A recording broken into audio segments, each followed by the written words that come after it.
All right, guys. So picking up a little bit into what we left off with last time, we ended talking about some experiments that changed our understanding of how light exists from being primarily wave-based to now we see that light actually has some particle-like qualities. The experiments that we looked at were first Planck's explanation for the black body radiation, and then Einstein's photoelectric effect experiment. We talked about it from a qualitative standpoint as far as, we looked at the PhET simulation to show what we have as the threshold frequency, right, which is the minimum frequency of light radiation onto a metal surface that will cause an electron to be ejected. And so we're going to use that a little bit today to do some calculations. And so as we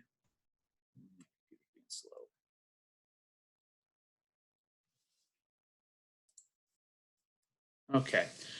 So as we start to explore this dual wave nature of light, in particular the light acting as a particle, we're going to begin with the equation that Einstein developed for the kinetic energy of the ejected electrons, and how that's related to the light that's incident or that's shining on the metal surface.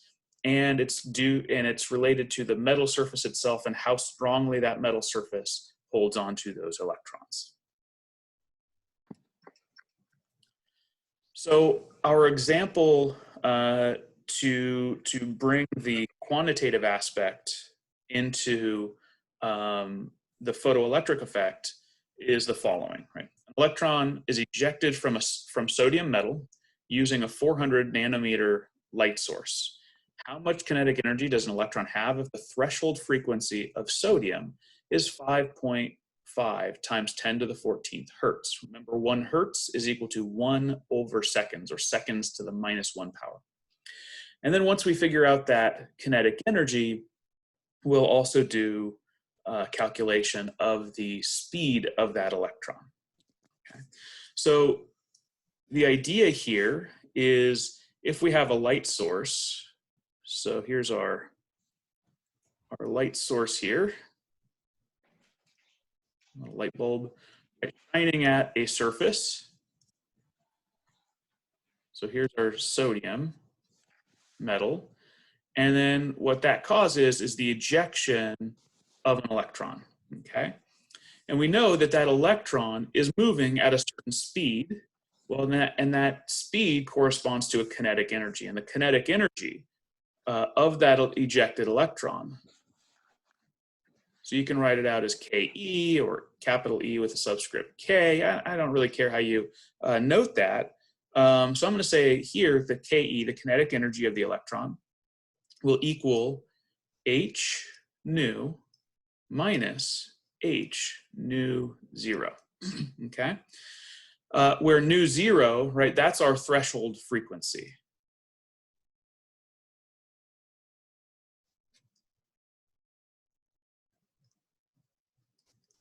Okay. And so really all we have to do here is plug some things in there, but we also want to make sure we remember, because we're not given the frequency of the light, right? We're given the wavelength of the light as 400, right? 400 nanometers, right? So that's our wavelength. Well, that means we need to remember a relationship between frequency and wavelength, where nu, the frequency, is going to equal c over lambda, where c is just the speed of light. And so knowing that, we can plug in a bunch of values. We can say our kinetic energy of the electron is equal to Planck's constant, so 6.626 times 10 to the -34 joule seconds, times, so c over lambda, so c is the speed of light, 2.9979 times 10 to the 8th meters per second, divided by lambda, in this case, is 400.0 nanometers. So times 10 to the minus 9 meters. And make sure you put in, instead of the prefix, make sure you put in the actual scientific notation for that prefix here. And remember, you're just switching out that in the nanometers, right? You're just switching out that in for times 10 to the minus 9. So 400 nanometers is 400 times 10 to the minus 9 meters, okay? All right, we're gonna subtract off H, which is 6.626 times 10 to the minus 34 joules seconds times our threshold frequency, 5.5 times 10 to the 14th hertz, or 1 over seconds. And I tend to write in 1 over seconds because that works a little bit better with our units, okay? And so if we look and check our units, the seconds and seconds will cancel off there. The meters and meters here will cancel off. The seconds and seconds there will cancel off. And each of these terms in this equation will end up with units of joules. And so we can actually wind up doing this calculation and find our kinetic energy of the electron that's ejected from the sodium metal is going to equal 4.966 times 10 to the minus 19 joules, which is the energy of a photon of that 400 nanometer light source, right? So that's the energy of the light, minus the energy that it takes to eject the electron, which is h nu 0, minus, so 3.64 times 10 to the minus 19 joules. And you get a value for that kinetic energy of 1.3 times 10 to the minus 19 joules. And so that's the energy that an electron ejected from that surface would have, okay, assuming that threshold frequency that was given. And so we can actually take this and knowing that the kinetic energy of a particle, right, is based on the velocity of that particle and its mass. So kinetic energy is equal to 1/2 mv squared, where this mass here, we can put a subscript of E there, so that's the mass of the electron, and V is the velocity of the electron. And so we can say there that that kinetic energy is equal to what we just calculated, 1.3 times 10 to the minus 19 joules. And so now all we have to do is plug in values. So that kinetic energy of 1.3 times 10 to the minus 19 joules is going to equal 1/2 times the mass of an electron. The mass of an electron is 9.11 times 10 to the minus 31 kilograms times the velocity squared, right? And we solve for V here, right? So V squared would equal 2.85 times 10 to the 11th, just dividing by 10 to the minus 31 and multiplying by 2.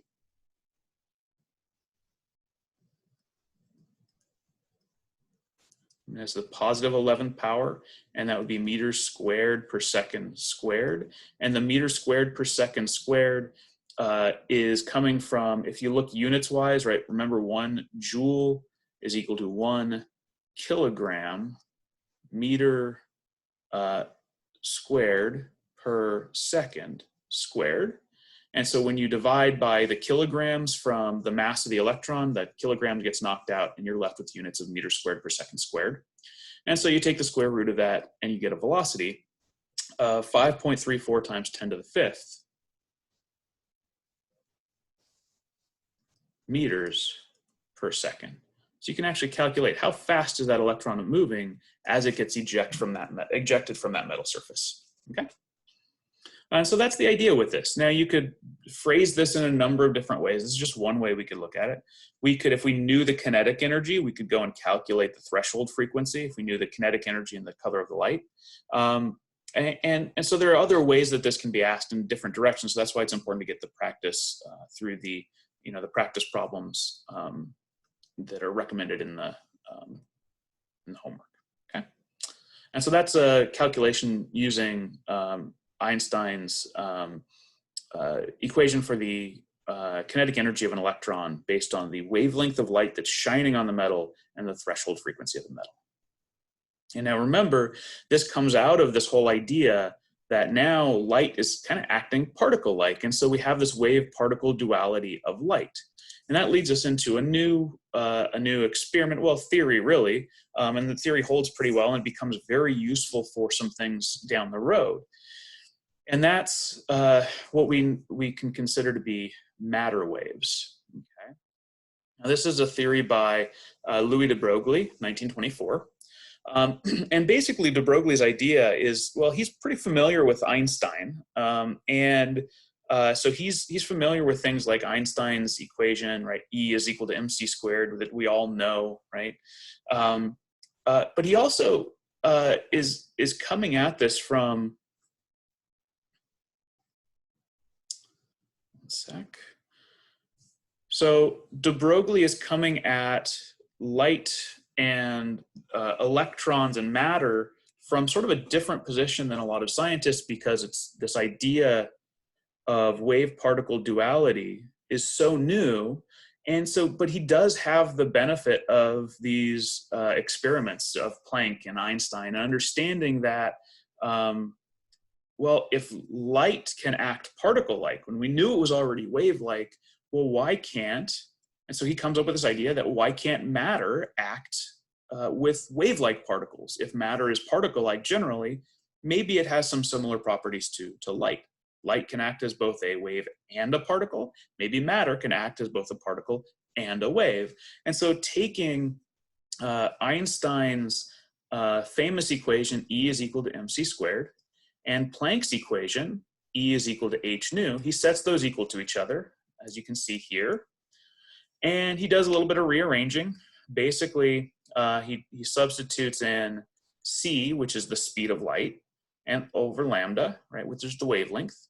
And he sets it up so that you can basically calculate the wavelength from the wavelength of light. You can essentially look at that and how it's related to Planck's constant and the speed of light, and come up with what's essentially like a theoretical mass for light.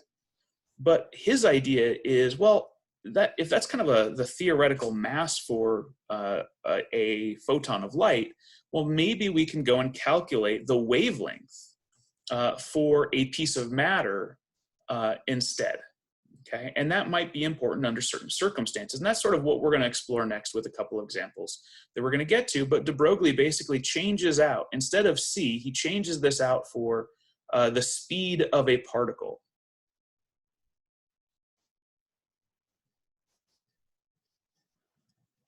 Right, so now he's got an equation that says, well, if matter is moving and the matter has, right, mass, just like the electron, or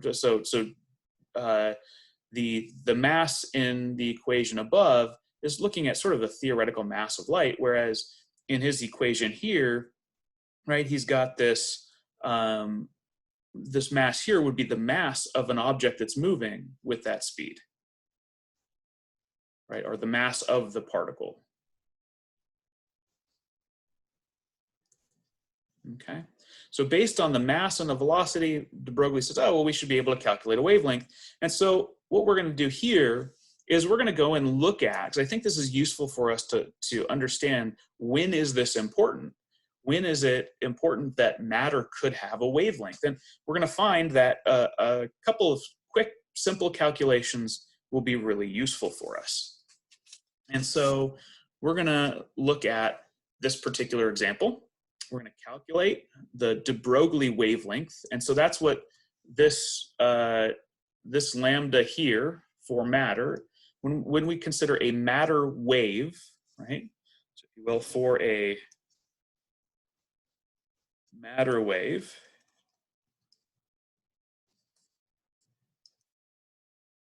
right, this, we're going to call that wavelength the de Broglie wavelength.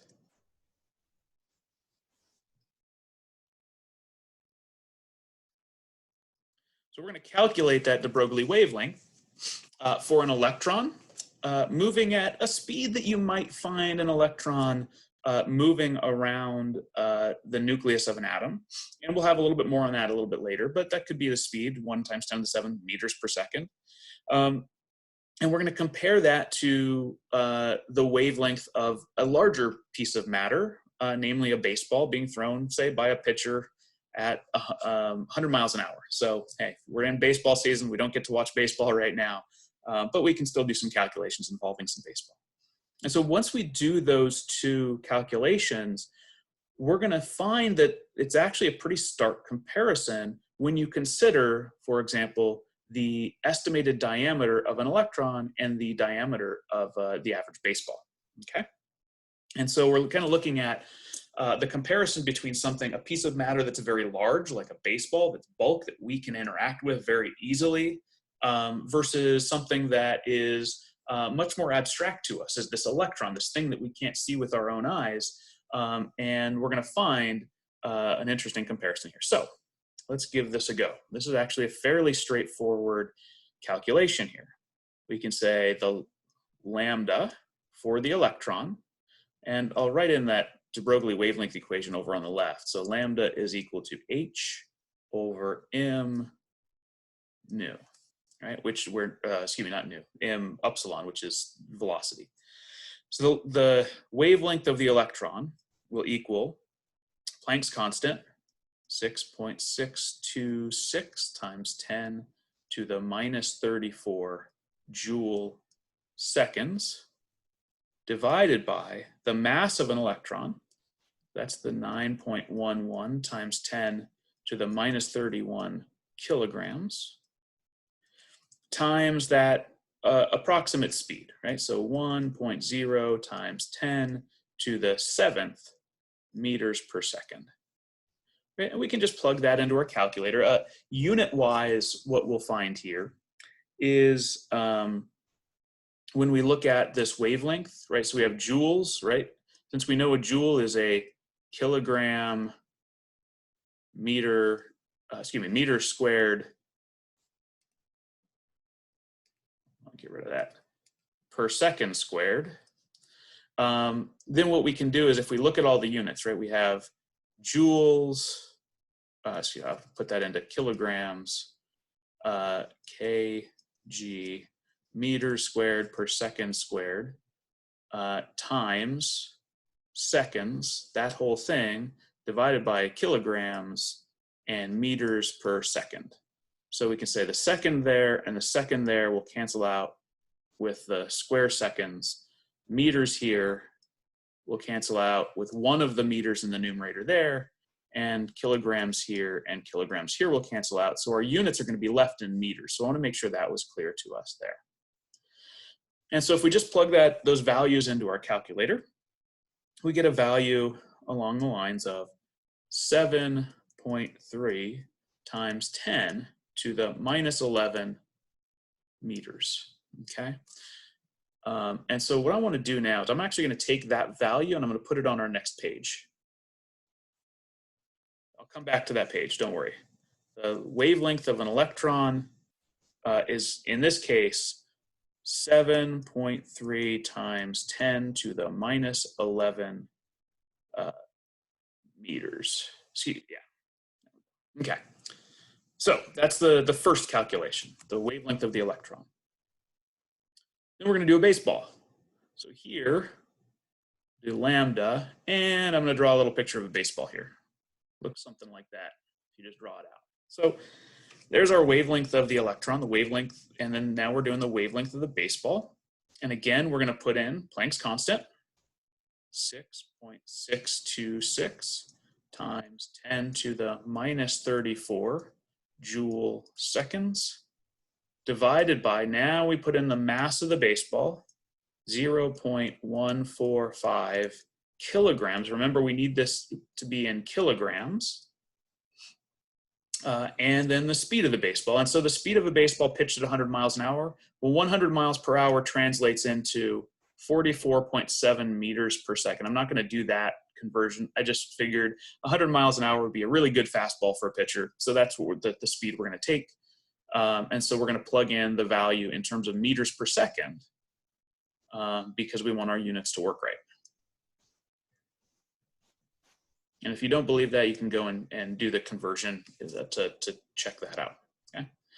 And so really, again, this stuff you plug into your calculator again, and you wind up with a wavelength for the baseball of 1 times 10 to the minus 34 meters.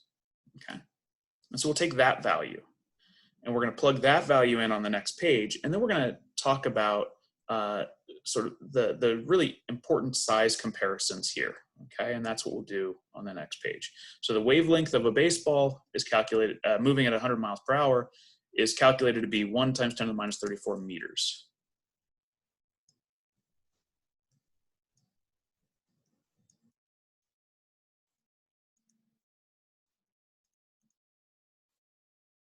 Okay. And so the other thing I want to bring onto this next page is the diameter or estimated diameter.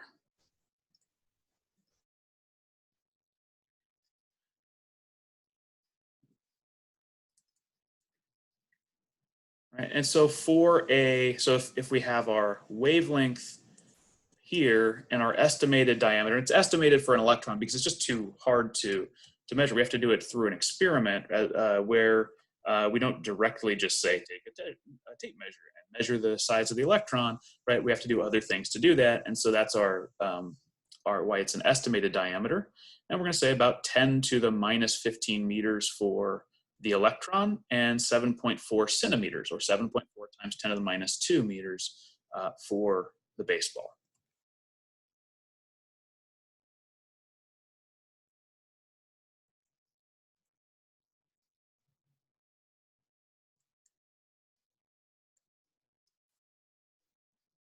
Okay. And so the first thing we can do here is really the thing I want to point out, first and foremost in a really big way is if we look at the wavelength of these two pieces of matter, right? The electron has a wavelength, right, that has its scientific notation has a power of 10 to the minus 11, whereas a baseball has a power of 10 to the minus 34 in terms of meters, right? So the electron's wavelength is much, much, much, much, much, much, much larger than the wavelength of the baseball being thrown at 100 miles an hour. And we're talking about 10 to the minus 23, right, as a difference there. That's huge. That's a really big difference for the size and the orders of magnitude, many, many orders of magnitude, larger wavelength for the electron compared to the baseball, right? And if you think about that, just in terms of when you look at the matter wave of this baseball being thrown, 10 to the minus 34 meters, right? So that's the wavelength. It's basically something you're not going to have any use for when it comes to actually playing the game of baseball. That matter wave is so small as to be unimportant in the grand scheme of a baseball being pitched, right? It's not going to affect how the baseball moves. You're not going to get like quantum movement that's going to be any use when it comes to, throwing a pitch in the game. With the electron, though, what becomes really important is sort of that size comparison between the two. So if you compare now the size of the wavelength of the electron to the estimated diameter of the electron, right? That estimated diameter of the electron is actually smaller than the wavelength, right? So the wavelength of the electron, right, is bigger. So you can think about this if you have an electron moving through space, right? This electron, right, it's moving overall in this direction, right? But it's moving as it moves in that direction, right, it has this wave. And this wavelength, right, the wavelength of that electron, right, is bigger, right, than the diameter, if you will, right, of the electron right? Not just by a little bit, but by about 4 orders of magnitude, 5 orders of magnitude. So this is a big difference between the electron's wavelength and its diameter. And when you compare that to a baseball, right? If we have a baseball that's moving through space, right, you think, okay, well, that baseball is moving through space, but in reality, right, its wavelength is so small as to be undetectable and unmeasurable, right? Even what I'm drawing here as a wavelength as it moves through space is still very, very, very large compared to what it would be in comparison. And so if you look at the estimated diameter of that baseball, it's significantly larger than the wavelength of that baseball. So what that means is the wavelength of the electron is important because of its size compared to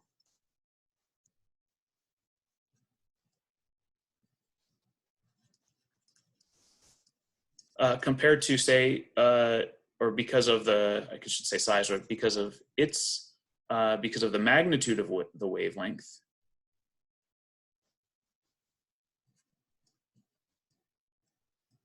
compared to the diameter of the particle.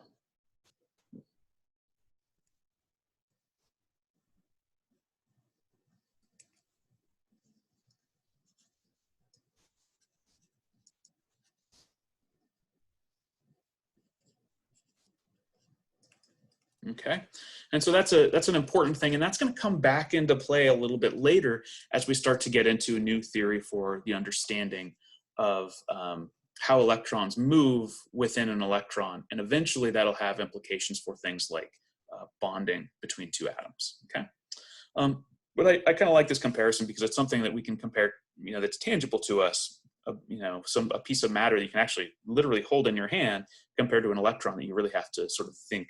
Really, you have to sort of model it in your head and see to understand how it's moving. So we'll come back to that, and we'll see that a little bit later after we look at the Bohr model and as we start to dive into quantum mechanics a little bit. Okay. All right. So those were a couple of the big things with basically light's interaction with matter, and then light's acting more as a particle than a wave, and then matter now also having wave-like properties. And we're going to see that those wave-like properties of the electron, of matter, do become important when we're actually modeling the electrons moving around an atom. That's a little bit later. Before we do that, we're going to look at and talk about another observation that was very important, and people knew about certain aspects of it, but they didn't have a good explanation until a guy named Niels Bohr comes along. Now, this observation is something that we're going to talk about. The observation is the atomic spectrum of hydrogen. So we're going to talk about what that is and where it comes from. And then we'll talk about some of the models and explanations for the reason that it happens. Okay. So when we think about light, when you have a white light source, just a lamp of some kind, generally speaking, we're talking about a lamp or a fire. That lamp would be something that has an incandescent bulb. Okay, so an incandescent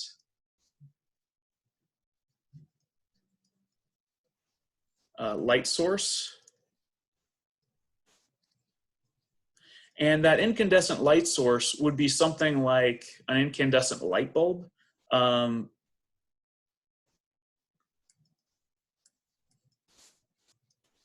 in an incandescent light bulb, I know these aren't around like they used to be because they're so inefficient, but the incandescent light bulb, basically you have a light bulb.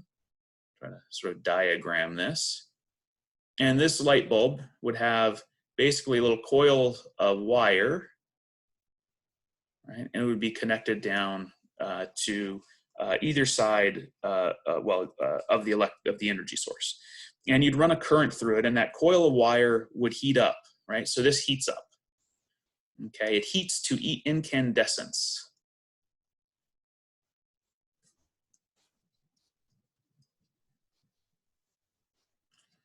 And we know that incandescent sources, based on what we talked about with black body radiation, so this is a source of black body radiation, it gives off light.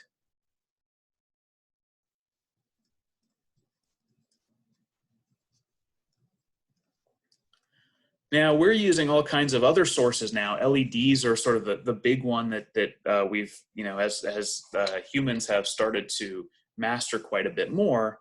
Well, LEDs are a different type of light source than what we're talking about here. LEDs you have a little bit more control over, and they take less energy. But if you take this old-fashioned light bulb, which kind of mimics the sun, if you will, which is also a white light source, and you take that light source and you shine it. So I'm going to take us, from the top right down to the bottom left. If you take a light source, now in this case, we're going to switch out what we have here for a white light source. If you take that white light source and you put it through some aligning slits just to get in this case, the waves of a beam of the light to line up. So you just have a flat beam worth of light, and you shine that through something that causes the light to split up. Now, in this case, we can shine that light through a prism. There are also other things called diffraction gratings that we're not going to get into the physics of it. Suffice to say that the colors of light split up based on how they move through in this case, the prism piece of glass, and those wavelengths will split up, and it causes these different colors of light to split. And so if you shine that light onto a screen, you wind up, if you have a white light source, you wind up getting what's called the continuous spectrum, okay? And a continuous spectrum just has all the colors, like the colors of the rainbow.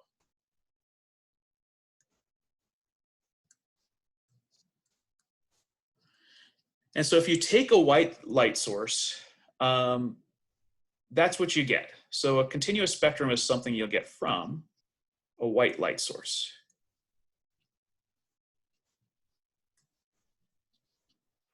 Now, the relative amounts of each of those colors depends on other things. Suffice to say that you would have all of those colors in that light source.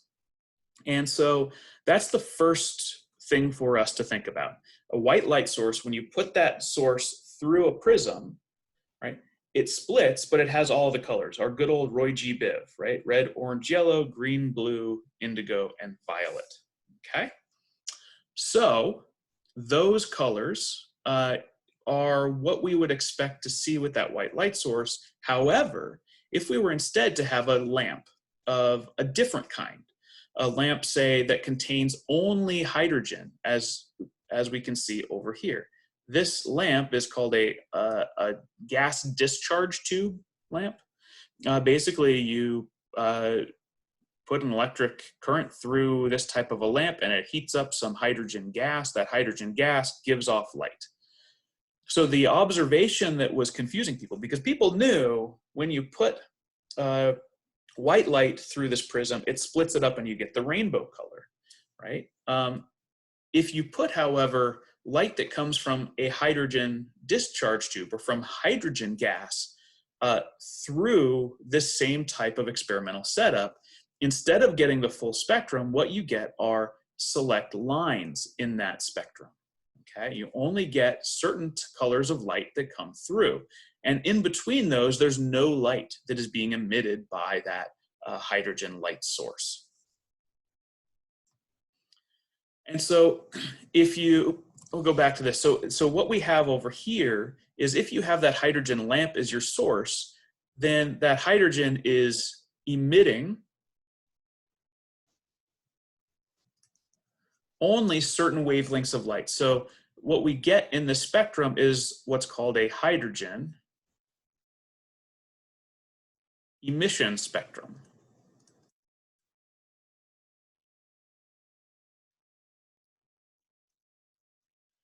Okay, so a hydrogen emission spectrum is just a spectrum of the colors that hydrogen emits when you heat up that light source, when you use that hydrogen light source. Okay. Again, key point: it only happens at certain colors.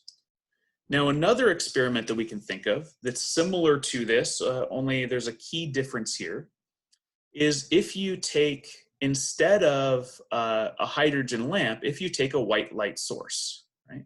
So if you just take white light,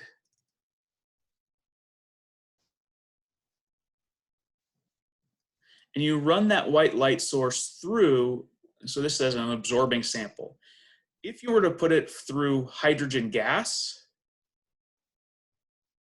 right? So the light can shine through a gas or a liquid, right? Right? For example, hydrogen is one of those gases. You could basically shine light through it, right? And so if you shine that white light, which we know is emitting all of the colors of the rainbow, right? It's emitting that continuous spectrum. And then that light goes through this sample of hydrogen and through the slits again to line up all of the light that's going through that hydrogen gas. And that light goes through the prism again. Well, what you wind up seeing is you get largely a continuous spectrum, okay? Except at certain points, you'll notice if you run that through the hydrogen gas sample, at certain points in that continuous spectrum, there's no light being emitted, okay? And it turns out that, so in the spectrum,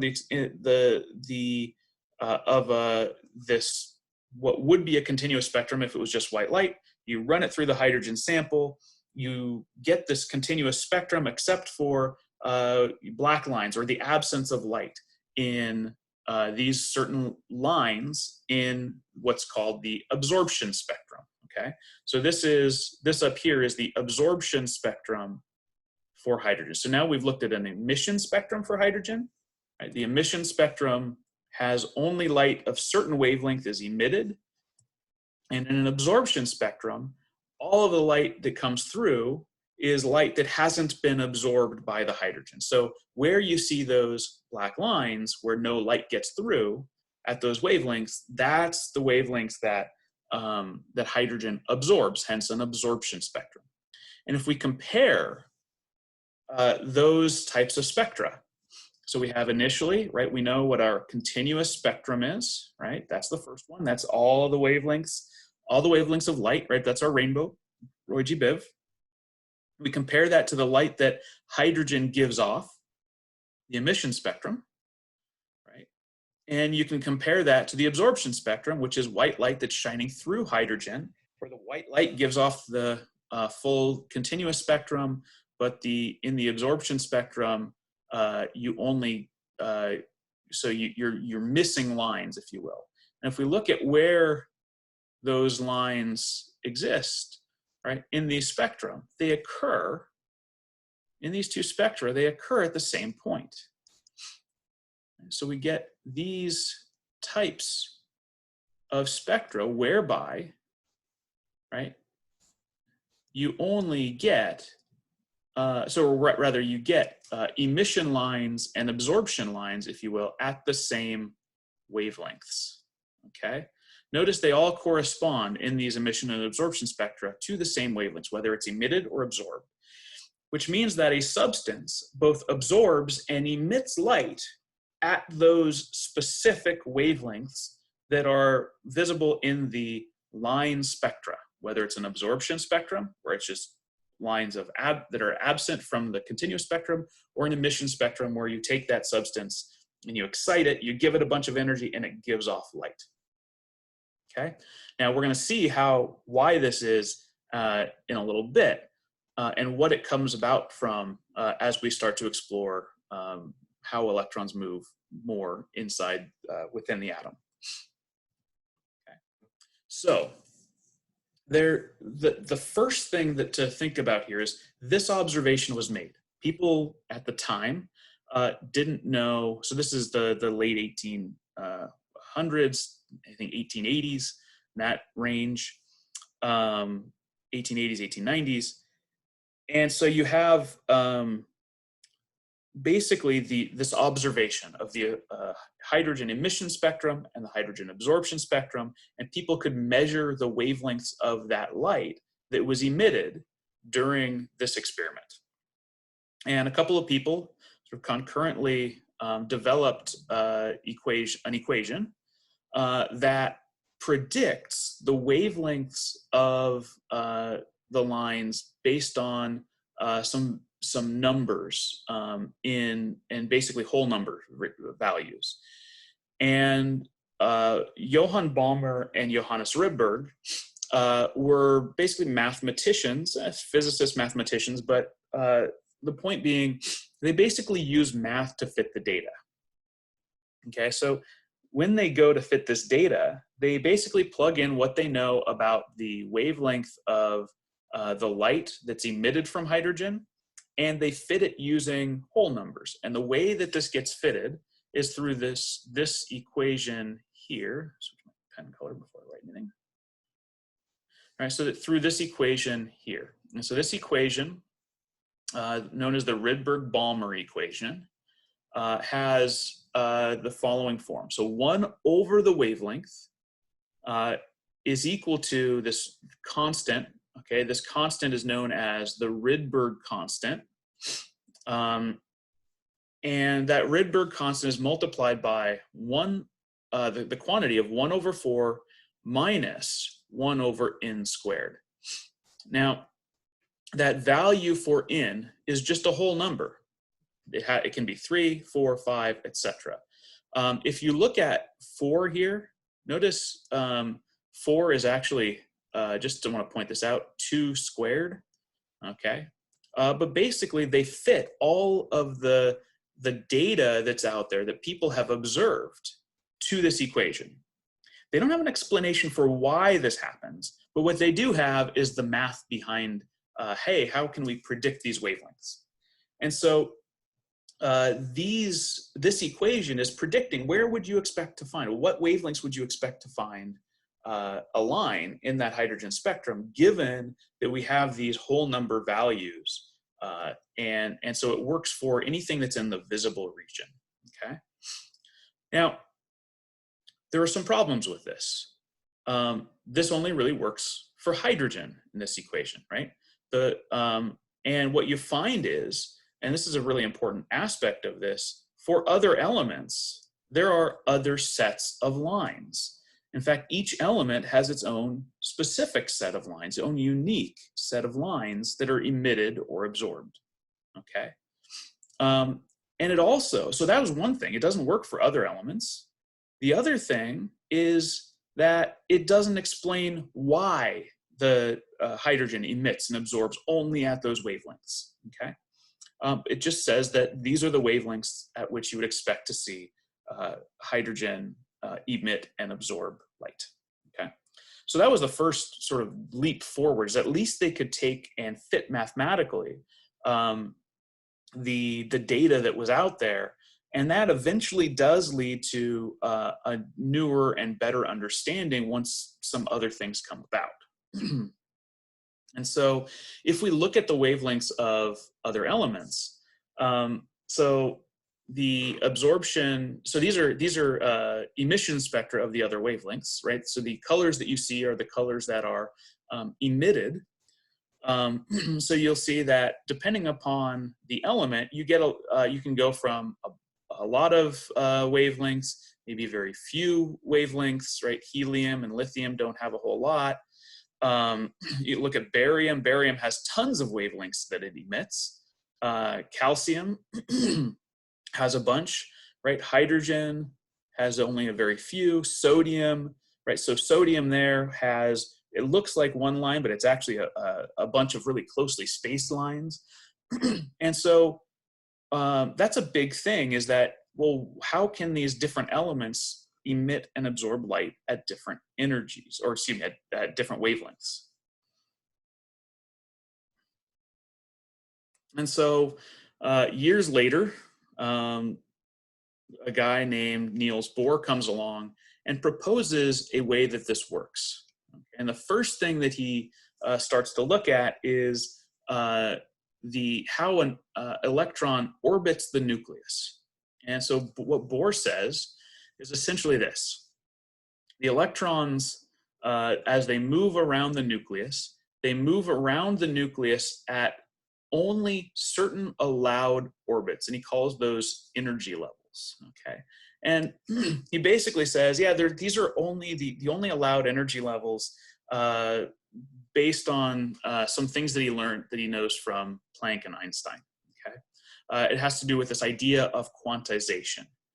And so he calculates the energy of the electron, essentially, in the orbit of the nucleus. And he calculates it with this equation. So negative 2.178 times 10 to the minus 18 joules times z squared over n squared, where z is the atomic number and n is just some integer values.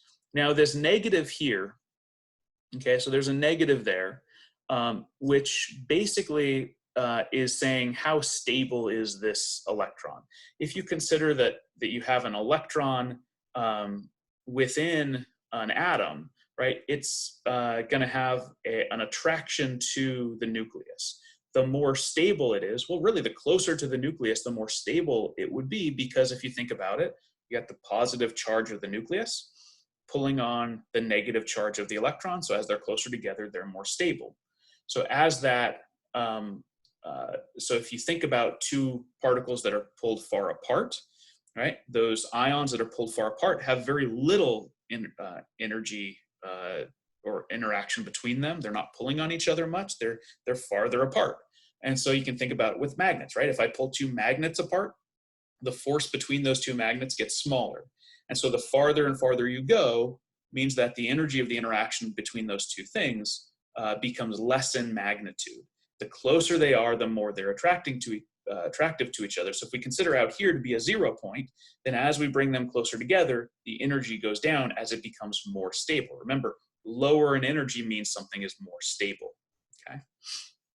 So what Bohr says now is, okay, so if these electrons are only orbiting the nucleus of the atom at these defined, very specific allowed orbitals, these discrete energy levels, okay, then we can look at the energy of the light that interacts with that atom as having to do with where that electron is going to move. And so basically he says, well, the energy of the light, if a photon of light, if that atom absorbs a photon of light, okay, if the atom absorbs energy, it can cause an electron to move out from a lower energy level to a higher energy level, right? That electron would be moving away. The whole thing would be a little bit less stable. And so the amount that the energy changes is related to how much light or energy there is for the light that was shining on that substance, right, on that atom. And it's going to be related to these whole number values for the energy levels, okay? And so you can do a calculation, say, well, the energy of that photon is going to be equal to the, so the photon, when you think about it as the energy of the photon, that photon is either being absorbed or emitted, because if we remember, the emission lines and absorption lines in a given spectrum are the same. So if an atom absorbs energy, the atom's energy goes up. If an atom emits energy, the atom's energy goes down, right? So there's an emission, and here's an absorption. And so the energy of the light, if it's emitted light or if it's absorbed light, right, the light itself has positive energy associated with it, whereas the atom is either going up or down. The sign of the change in energy of the atom is going to be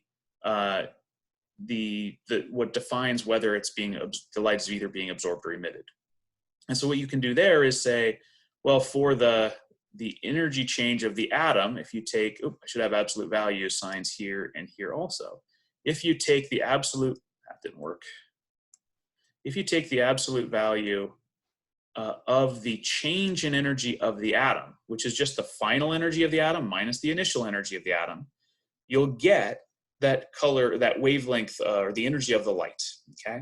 And so he calculates that using just taking this equation up here and saying, well, that electron is going from one energy level to another energy level. And if you do that, right? And you plug in your values for the final and initial energy levels, well, you can determine the change in energy of the atom and thus the energy of the light that is shining on that atom. Okay. And so what we can now, what he's basically done is he put together an equation that has a lot of similarities to the Rydberg-Balmer equation. And so if you actually look at this and take those two equations and sort of put them together a little bit, okay? If you think about the Rydberg-Balmer equation here, right, that was the one that says, well, 1 over the wavelength is equal to the Rydberg constant times 1 over 4 minus 1 over n squared. And so if you say, okay, well, if I think about the energy of a photon, right, the energy of a photon is h nu based on what we know from Planck. And that's hc over lambda, because we know how nu and lambda are related.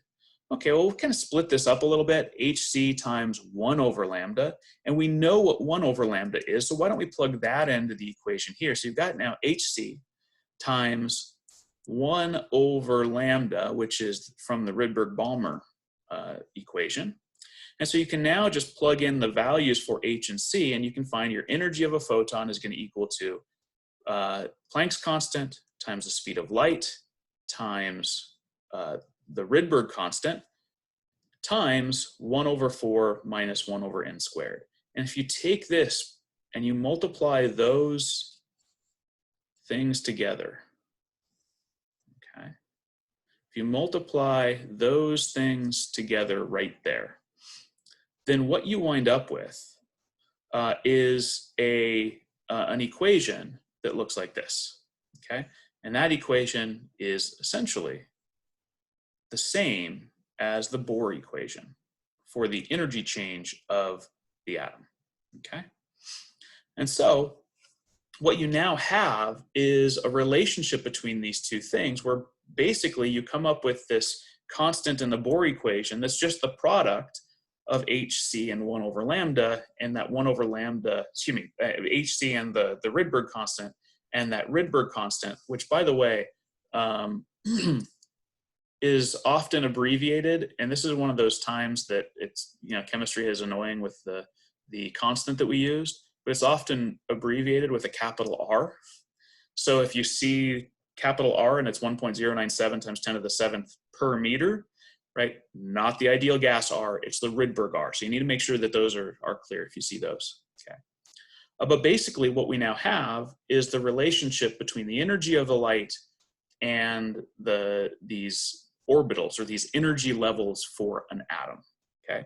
And that's what the Bohr model does for us. And one of the things that you're gonna have in lab is our lab on Thursday of this week, you're gonna be going through a bunch of calculations using this information in the Bohr model to get a bunch of practice with the Bohr model and with the energies associated with the Bohr model. And what you'll find is, so when it comes to the Rydberg equation and how the Rydberg-Balmer equation is related to the Bohr model, the Rydberg-Balmer equation really just says that, well, one of your n values is going to be equal to 2, okay? And so that's going to be something that describes the energy of light that's associated with the transition to and from the second energy level overall.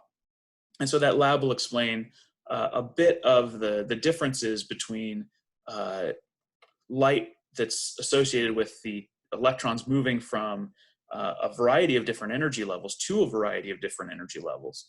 And in particular, when you go to that energy level, that n value, n is equal to 1, those tend to translate into very large energies, light that comes from very high frequency light or low wavelength, long wavelength light, okay? And so this is describing, again, these now are starting to model, right, the spectrum that you get from hydrogen, right? So these hydrogen absorption and emission spectra, okay? So they're mathematical ways of, so first off, Rydberg and, so Bohr and Rydberg basically have different ways of modeling this. And Bohr's model actually comes with, again, that physical explanation for what's going on with the nuclei that you can see sort of over in this thing, right? This is the explanation. That hydrogen atomic and emission spectrum that you see, right, that comes from this idea of those electrons moving from one energy level, one orbit to another.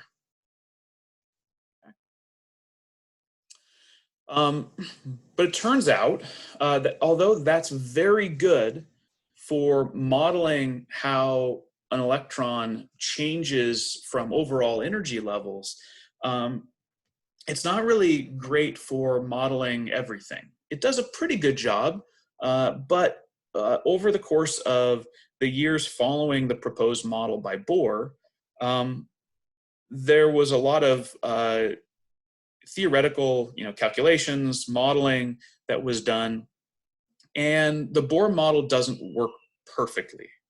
Okay, it works really, really well for predicting the spectrum, the hydrogen atomic and emission spectra. It's not as good for other things, for other elements. It does an okay job, but it's not great.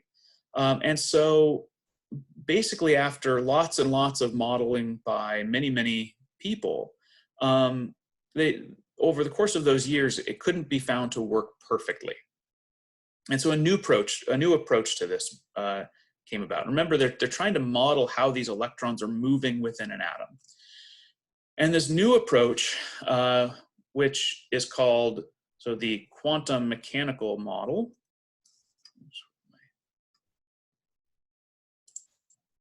Again, okay. So this new approach, the quantum mechanical model or wave mechanical model, is introduced by a guy named Werner Heisenberg, Louis de Broglie, who we've talked about, and Erwin Schrödinger. Now, this model actually takes into account that whole matter wave thing that we talked about earlier. In this model, it models, it basically takes the electron and treats it like a standing wave moving around the nucleus, okay? And that's a key here. First off, it's a mathematical model. Remember, we're modeling this using a mathematical equation, function, to describe how the electron is moving, okay? And so in this description, right, remember these models are useful for our understanding of how the electrons move around around the atom in the nucleus, but we're limited because we can't directly measure it with any particular tool in any very good way. And so the electron, okay, in the nucleus is treated like a standing wave, okay? And we're going to talk about a standing wave here in a moment, but it is treated like a standing wave.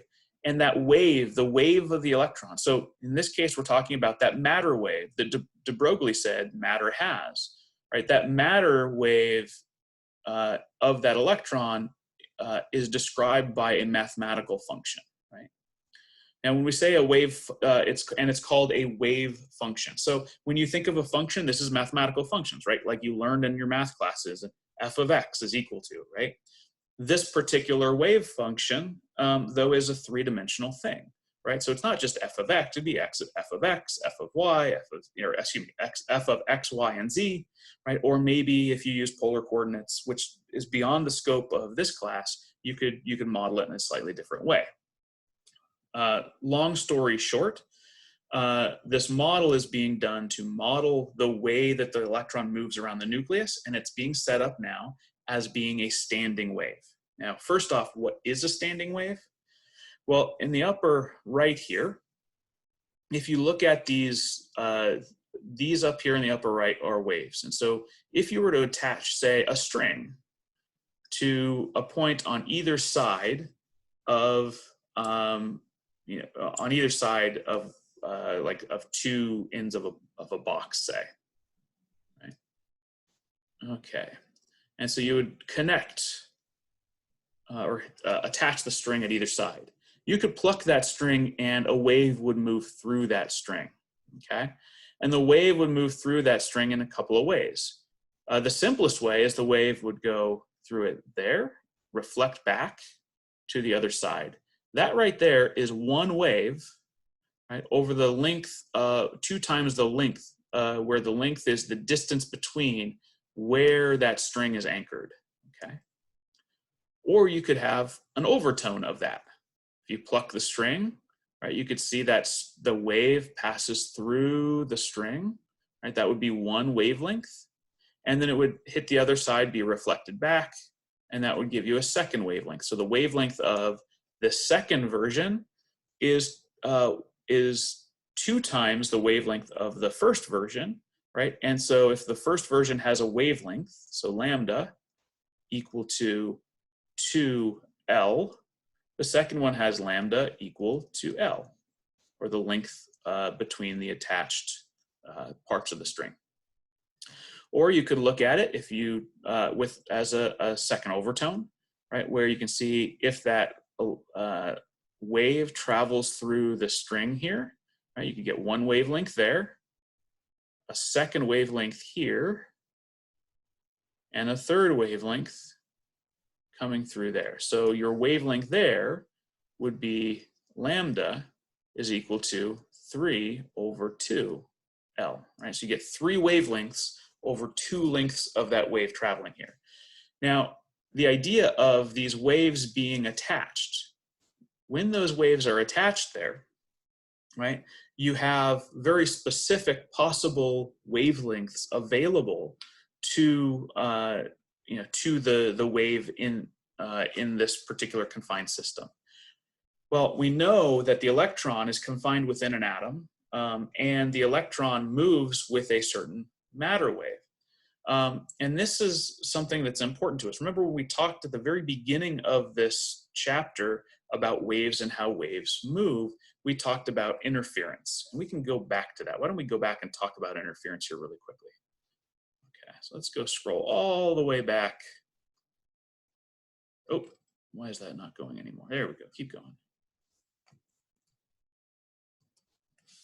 Apparently my computer is being very slow right now. Here's what we're going to do. There we go. Here's the page that we looked at where we talked about interference. Okay. And so what we have here, right, is the idea of how waves interact with other waves. And so for this, we've got, if we have 2 waves that are additive, right, 2 waves that interact with each other, they give us overall an additive or constructive interference. If we have 2 waves that are out of phase with each other, we get this destructive interference, and essentially the wave collapses on itself. Okay, and so that's something I want to remind us of, the idea of constructive versus destructive interference. Okay, so let's see if I can head back to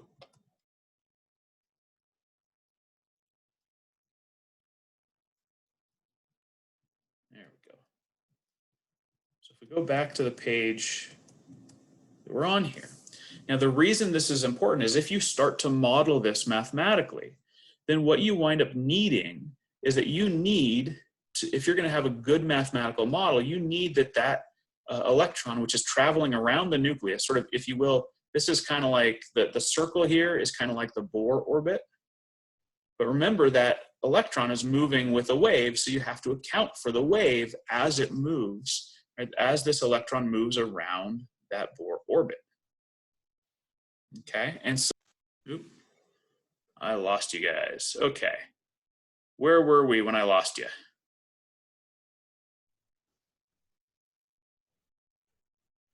You guys know where we were at when I lost you? Anybody? You were getting to the slide you wanted to get to. Oh, way back. Okay. All right, I'm going to go find that slide again. So just go back there easier. This one here.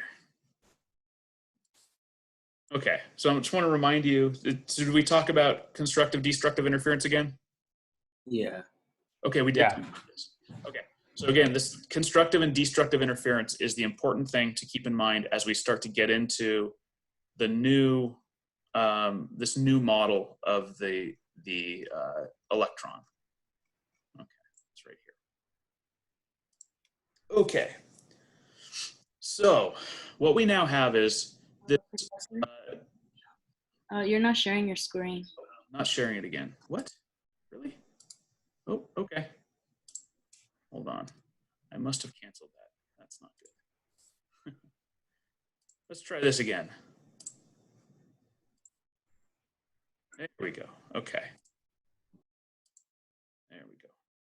All right. So constructive and destructive interference become really important for us. Now, if we model the electron as it moves around the nucleus, right? The Bohr orbits are kind of a good way of thinking about this initially, right? We can say, oh, that electron's moving in a circular path around the nucleus, okay? But when you take into account the wave of that electron, right? Remember that electron, yes, it may be moving around the nucleus in a circle, but it's moving with, excuse me, it's moving with the matter wave of that electron. Now remember, we're trying to model this with these wave functions. That's the whole idea of this modeling, is it's mathematical. If you are trying to model this and you wind up having you're modeling the wave of the electron, you need it to line up so that your starting point is the same as your end point. Because if it doesn't line up, then if you were to say have the electron is moving around the nucleus, and when it gets back to the other side, it's out of phase. Then you start introducing destructive interference into this model, and the wave of the electron collapses in on itself, and you wind up getting no wave for your electron. And so it doesn't work well as a model, okay? And so we have to use these standing waves as our model, because essentially with a standing wave, if you think about what we did up here, right? The standing wave, at each time, the start and end point of that standing wave, right, is the same. And so what that means for these models and the orbits is you can have allowed orbits around that nucleus, whereby that the distance around the nucleus is going to be multiples in some way of the wavelength of the electron, right, of that matter wave of that electron. And that's how this starts to become a mathematical model, okay? Now, the way that this is done is using what's called operator math. Believe it or not, you use operator math, you just don't call it operator math. All of the math we do is operator math, but here's the basic idea. And for those of you who have had calculus, you should have a little understanding of just the basics of this. The idea here is you have a function, which is this wave function psi, okay? And that wave function, you can do something to it. That's what the operator does, okay? And so you get this wave function, right? This f of x is equal to, right? Or psi of x is equal to, type of a function. And the psi of x is equal to, well, psi of x. But if I take this operator does something to that function, right? It tells you to, say, take a derivative or an integral of that function, something mathematical. It's an operation that you do to it. And once you do that operation, what you get is a constant, right? Or a value.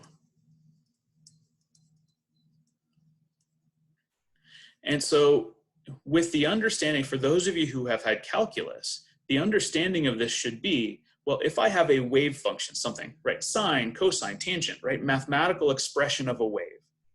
That mathematical expression of a wave if you do something to it, what you can get is a constant times that same mathematical expression of the wave, right? And the operator, it would be something like if you take the derivative of a sine or a cosine or a tangent, right? You take the derivative. We're not going to get into the specifics of it. If you take the derivative of the cosine of something, right? You can get cosine of something times a constant, okay? That's the idea of this operator math and how it works to help us describe the energies of these electrons, okay? the math behind this is well beyond the scope of a general chemistry course. Suffice to say that this is how we can calculate in a better way the energies of the electrons using what's called this quantum mechanical model, okay? Now, it's something that it's a very weird thing for people at the time to go from these really physics, mechanics-based, classical mechanics-based physics to describe these particles and light to this new thing in order to describe these really, really tiny particles. And that's where the quantum mechanical model comes in. Now, what we're going to get out of this a little bit down the road is really the solutions to these wave functions. That's going to be the important thing for our level, is saying, hey, we don't need to go and do the solutions. Those have been done for us. We just want to take the solution and use it in a just a more practical way than all the math that we need to do here. So that's going to be what we do down the road, okay? So don't get tied too much into the math of this. Suffice to say that this is where the things we're about to do come from. In fact, the math behind a lot of this is something that made a lot of these physicists very uneasy. In fact, even Erwin Schrödinger, one of the creators of the quantum mechanical model, was once quoted as saying, because it was so different from anything that they had done in the past, he was so uneasy with it. He said that he later on in life that he doesn't like it, and he was sorry that he ever had anything to do with it. And so with that sort of in mind, and what we're going to get into next time around is a couple of aspects of this quantum mechanical model that was found experimentally. And we're going to do some calculations of using Heisenberg's uncertainty principle, and we'll start to get into this qualitative view of what comes out of these equations, leading us to better understand at least where you would expect to find electrons in a given atom with this type of modeling. And it turns out that this is very good for allowing us to predict things like bonding and things like energies of electrons in a given atom, okay? And so that's kind of where we're going. So we're going to pick up again with 7.5, and we're going to sort of move forward using this stuff in 7.5 as we really describe the atom in a more useful, more practical way, right? And so that's where we'll end for the day. And I'll stop recording now.